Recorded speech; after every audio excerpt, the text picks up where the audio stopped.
दोस्तों, ये कहानी कोई एक ऋचा की कहानी नहीं। पता नहीं कितनी ऋचा की या लड़कियों की ये कहानी है जो शादीशुदा जिंदगी, हंसता खेलता परिवार एक शक की वजह से टूट कर बिखर जाता है। मेरी और ऋचा की शादीशुदा जिंदगी खुशहाल थी। घर में कोई कमी नहीं थी। सास ससुर और एक देवर था। मेरा छोटा सा संसार था। मुकेश एक मल्टीनेशनल कंपनी में अधिकारी थे। अच्छी तनख्वाह और सारी सुख सुविधाएं थी। मुकेश मुझे दिलो जान से चाहते थे। शादी के 1.5 वर्ष बीतते बीतते हम एक पुत्र के माँ बाप हो गए। पोते को पाकर उसके दादा दादी चाचू सभी खुश थे। उनका परिवार बिहार के एक छोटे से गांव में रहता था। मैं मुकेश और बेटा सुनील के साथ उनकी नौकरी पर पटना में रहते थे। मेरा मायका इलाहाबाद में था। मुकेश हर दूसरे दिन हम दोनों को बाहर घुमाने फिराने ले जाते। अक्सर हम होटल में ही रात का खाना खाते।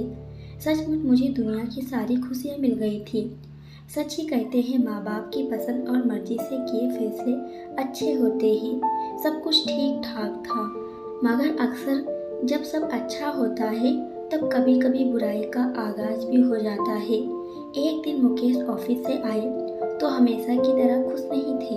उनके चेहरे की परेशानी देखकर मुझे फिक्र होने लगी। वो जब भी घर लौटते तो सबसे पहले मुझे ढूंढते, फिर सुनील के साथ खेलने लगते।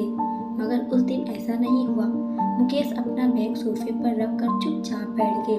मुझे चिंता हुई तो वजह पूछने पर कुछ नहीं कहकर कमरे में चले गए। मैं समझी कि ऑफिस की कोई परेशानी होगी। मैंने रोज की तरह चाय बनाई और लेकर उनके कमरे में गई। पलंग पर बिना कपड़ा बदले चुपचाप पड़ा देखकर मुझे ज़्यादा चिंता होने लगी। इस तरह परेशान हाल मैंने इन्हें कभी नहीं देखा था। मैं चाय उनकी ओर बढ़ाया तो बिना मेरी ओर देखे कहा, रख दो टेबल पर। मुझे इनका व्यवहार अजीब सा लगा। कारण पूछने पर झुंझलाते हुए कहा, मुझसे बार बार मत पूछो, जब बताना होगा तो बता दूंगा। मुझे आगे कुछ भी पूछने की हिम्मत नहीं हुई। मैं किचन में चली आई। 1 घंटे बाद सोए हुए सुनील को कमरे में लेकर आई। तब तक वो सो चुके थे। मैंने खाने के लिए उठाया मगर उन्होंने कह दिया कि भूख नहीं है। मैं काफी देर तक चिंतित रही। पता नहीं मुझे कब नींद आ गई। सुबह देर से मेरी नींद खुली। मुकेश बिना मुझे जगाए पता नहीं कब ऑफिस चले गए थे। मैं दिन भर परेशान हाल शाम होने का इंतजार करती रही। मैंने सोच रखा था कि शाम को उनके परेशानी की वजह पूछकर ही रहूंगी। शाम को वो देर से लौटे।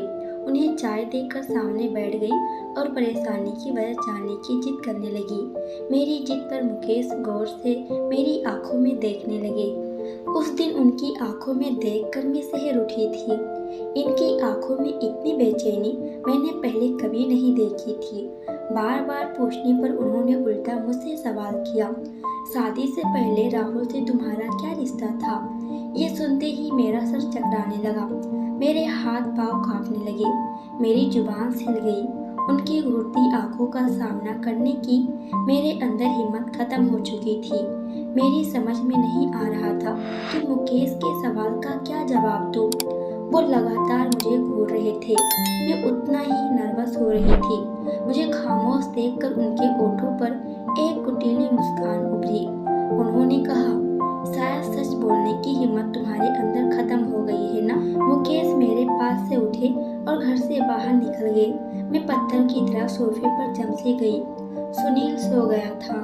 घर के अंदर का सन्नाटा मुझे और ज्यादा भयभीत कर रहा था।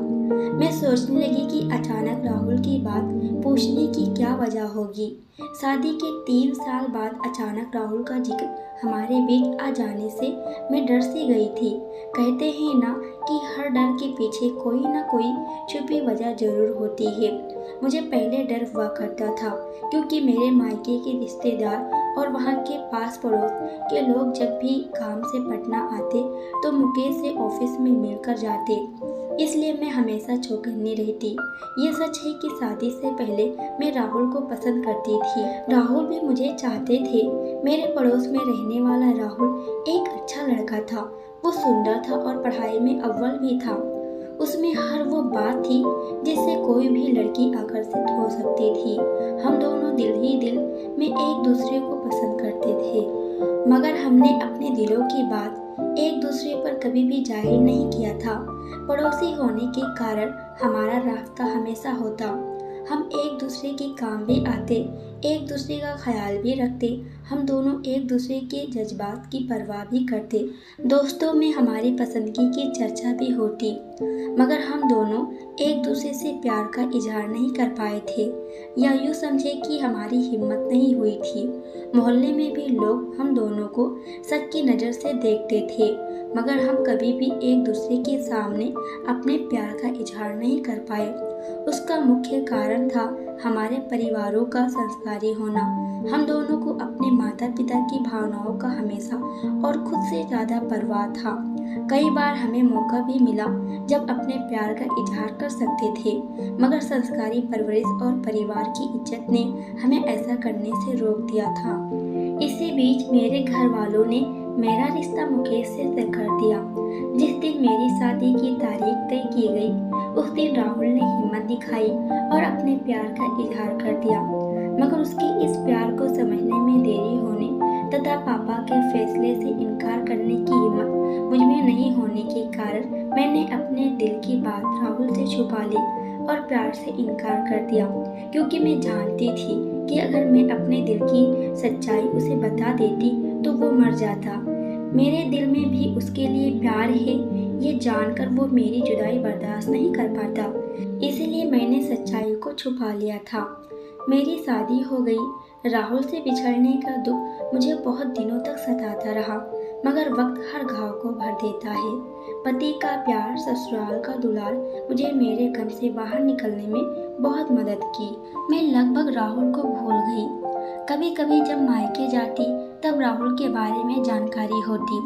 वो मेरे लिए दीवाना हो गया था, अपनी जिंदगी बर्बाद करने पर तुला था। ये सब जानकर मुझे दुख होता। मेरी वजह से उसकी ज़िंदगी खराब हो गई थी। मैं खुद को उसका गुनाहगार समझती। क्या हो जाता अगर मैं पहले ही उसके प्यार को स्वीकार कर लेती और अपने घर वालों से अपनी इच्छा जाहिर करके उससे शादी कर लेती। फिर जब वापस मुकेश के पास लौटती तो कुछ दिन में राहुल को भूल जाती। मैं बेचैनी से मुकेश का इंतजार करती रही। काफ़ी रात को वो लौटा। उनका चेहरा अब भी तमतमाया हुआ था। मैं उनके सामने गुनहगार की तरह महसूस कर रही थी। मैं समझ नहीं पा रही थी कि इस मुश्किल से किस तरह निकलूं। मुकेश ने कपड़े बदले और बिना खाए सोने चले गए। मैंने भी खाना नहीं खाया था। पलंग पर हम दोनों खामोश पड़े थे। मैं बात करना चाहती थी, क्योंकि बात करना ही इस मुश्किल का एकमात्र हल था, मगर मुकेश दूसरी ओर सर घुमाए पड़े थे। मुझे मालूम था कि उनकी आंखों में भी नींद नहीं थी। मैंने हिम्मत करके कहा, तुमने जो पूछा था उसका जवाब सुनना नहीं चाहोगे? वो उसी तरह मुंह फेरे पड़े रहे। मैंने फिर कहा, अगर तुमने सवाल किया है तो जब तक जवाब नहीं सुनोगे तो सवाल का क्या मतलब रह जाएगा। मैं तुम्हारे हर सवाल का जवाब देना चाहती हूँ, चाहे इसका परिणाम कुछ भी हो। मेरी इस बात का असर हुआ। मुकेश मेरी ओर मुड़कर मुझे देखने लगे। मुझे अब भी उनकी रोती आंखों में देखने में मुश्किल हो रही थी, मगर मुझे सामना तो करना ही था। मैंने मुश्किल से कहना शुरू किया, राहुल मेरे पड़ोस में रहता है। हम लोग हम उम्र थे। एक पड़ोसी होने के नाते हमारा पारिवारिक संबंध था। हम लोगों का एक दूसरे के घर आना जाना था। इस संबंध के कारण राहुल के दिल में मेरे लिए कब आकर्षण हो गया, इसकी जानकारी मुझे नहीं थी। मेरी शादी जब तुमसे तय हो गई तब उसने मुझे प्रपोज किया था, जिसे मैंने इनकार कर दिया था। अगर मेरे दिल में कुछ भी होता तो या तो मैं तुमसे शादी करने से इनकार कर देती, या फिर तुम्हारे साथ खुशहाल जिंदगी नहीं जी पाती। तुम बहुत पहले मेरे दिल के अंदर के चोर को जान गए होते। क्या तुमने कभी भी मेरे प्यार में कमी या खोट महसूस किया था? मेरी तरफ से बस यही सच था। मैंने इतनी बातें एक ही सांस में कह दिया, क्योंकि मुझे किसी भी तरह अपने संसार को बचाना था। मैंने जो कहा उसमें राहुल की तरफ का पक्ष सच था, किंतु मैंने अपने सच को छुपा लिया था। शादी से पहले जब राहुल ने अपने प्यार का इजहार किया था, तब भी मैंने उससे झूठ कहकर अपनी सच्चाई को छुपाया था। मेरी बात सुनने के बाद मुकेश ने कोई भी प्रतिक्रिया नहीं दी और वो दूसरी तरफ मुंह फेर कर सो गया। मैं भी ये सोचकर सोने की कोशिश करने लगी कि हो सकता है मुकेश मेरी बात समझकर सुबह ठीक हो जाएंगे, मगर ऐसा नहीं हुआ।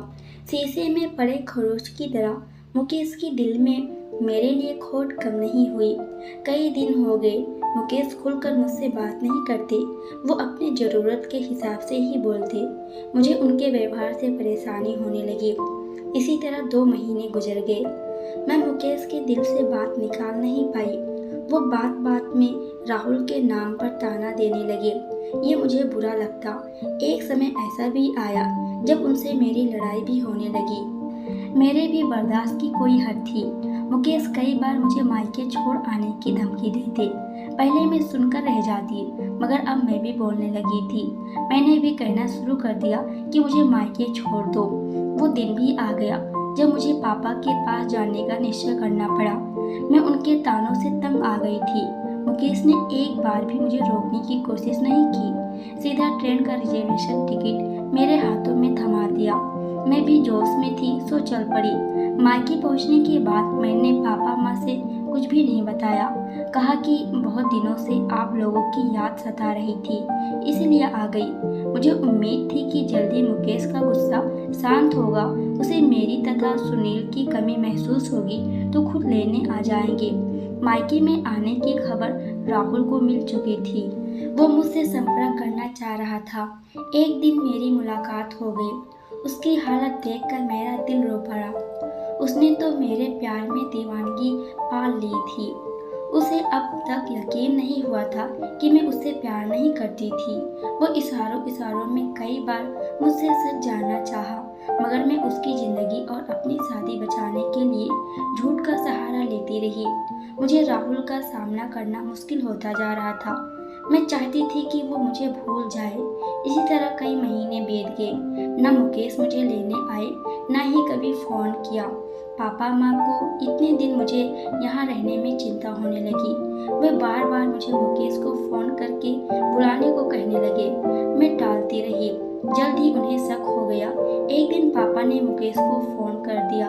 मुकेश ने कठोरता से कह दिया कि उसे मेरी ज़रूरत नहीं है, अपनी बेटी को अपने पास ही रखे।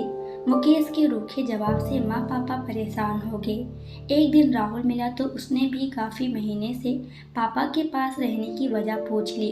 मैंने भी भावना में आकर मुकेश के शक के बारे में बता दिया। राहुल को दुख हुआ। वो मेरी फिक्र से और ज़्यादा चिंता हो गया। उसे इस बात का अफसोस हो रहा था कि उसके एक तरफा प्यार की भेंट मेरी ज़िंदगी चढ़ गई थी। उसने इशारों इशारों में कहा कि अगर मैं वापस मुकेश के पास लौटना नहीं चाहती या मुकेश कोई तरजीह नहीं दे रहा है तो वो मुझे मेरे बेटे के साथ खुशी खुशी अपनाने के लिए तैयार है। मगर ये मुझे मंजूर नहीं था। भले ही शादी से पहले मैं राहुल को चाहती थी, मगर शादी के बाद किसी गैर मर्द की कल्पना करना मेरे संस्कार में नहीं था। मैंने राहुल के अनुरोध को अस्वीकार कर दिया। एक दिन अचानक राहुल ने बताया कि वो जल्दी शादी करने वाला है। उसने ये भी बताया कि अगर मेरी ज़िंदगी मुश्किल में नहीं होती तो वो पूरी ज़िंदगी मेरी यादों के सहारे काट देता। अचानक एक दिन मुकेश का फ़ोन आया। उसने बताया कि राहुल अपनी शादी का कार्ड लेकर शहर आया था। उसने मुकेश को ये कहकर कार्ड दिया कि आप हमारे मोहल्ले के दामाद हैं, इसलिए वो खास तौर से उन्हें निमंत्रित करने आया है। मैं समझ गई कि राहुल ने ये कुर्बानी मेरे लिए ही दी थी। राहुल की शादी के रिसेप्शन में मुकेश खास तौर पर आए। उन्हें अब मेरी बात पर भरोसा हुआ था। स्टेज पर राहुल अपनी दुल्हन के साथ बैठा था। मुकेश और मैं दोनों को मिलने स्टेज पर गए। मुकेश और मुझसे मिलते वक्त राहुल के ओठों पर तो मुस्कुराहट थी, मगर उसकी आंखों के दर्द को सिर्फ मैं ही समझ पा रही थी। अगले दिन मुकेश जब लौटे तब साथ में मैं और सुनील भी थे। मुकेश की जब भी मुझसे आंखें मिलती उसमें उसका अपराध बोध होता, मानो उसने मुझ पर शक करके गलती कर दी हो। जहाँ उनके दिल में खुशी होती वहीं मेरा दिल बेजुबान होता। उसमें कहीं ना कहीं राहुल के लिए कसक जरूर होती। दोस्तों, इस वीडियो के बारे में आपकी क्या राय है? अपनी राय कमेंट बॉक्स में जरूर दीजिएगा। वीडियो पसंद आई हो तो लाइक ज़रूर करिएगा और अगर आप हमारे चैनल पर नए हो तो हमारे चैनल को सब्सक्राइब कर हमें सपोर्ट ज़रूर कीजिएगा। पूरी वीडियो देखने के लिए आपका बहुत बहुत धन्यवाद।